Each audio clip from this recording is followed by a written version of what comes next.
नमस्कार मित्रांनो, ठरलं तर मग या सिरियलमध्ये काय घडले आपण ते बघणार आहोत. प्रतिमा आत्याने प्रियाला केक भरायच्या ऐवजी सायलीला भरवते आणि सायली तोच केक रविराजला देखील भरवते. त्यावेळेस प्रतिमा बोलते की बघितलं ना रविराज, आपली तन्वी देखील असंच करायची, तिला भरवलेला केक तुम्हाला द्यायची. त्यावेळेस सगळ्यांनाच आनंद होतो की तिला खूप पूर्वीची घटना आठवली. त्यावेळेस तन्वीचा चेहरा पाहण्यासारखा असतो. आता ही जी तन्वी म्हणजे प्रिया सध्या प्रचिता आहे, ती खूप चिडलेली असते. माझ्या सर्व सुखांमध्ये तू आडवी येते असं तिला ती बोलते. तेवढ्यात सायलीला चक्कर येते. सायली खाली पडते. अस्मिता पाणी आणून देते. त्याच्यानंतर तिला शुद्ध येते.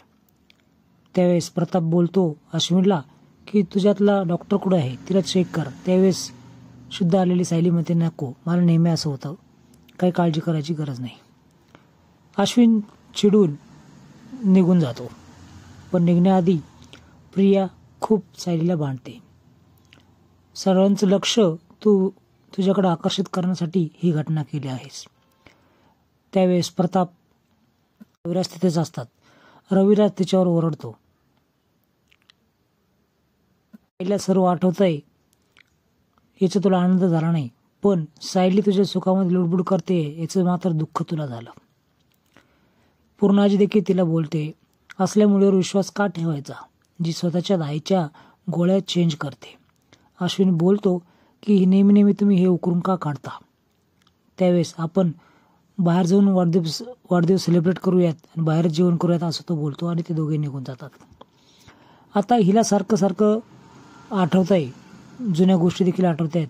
तर ॲक्सिडेंट कोणी केला हे देखील जर आठवलं खूप मोठी पंचायत होईल. म्हणून ती सर्व नागराजला सांगते. नागराज लगेच महिपतला कॉल करतो. महिपत बोलतो तिला आठवण्यापेक्षा आपला व्हिडिओ असलेल्या वस्तू म्हणजे लॅपटॉप आणि ते कुठे आहेत ते शोधण्यावर लक्ष द्या. नागराज कामाला लागतो.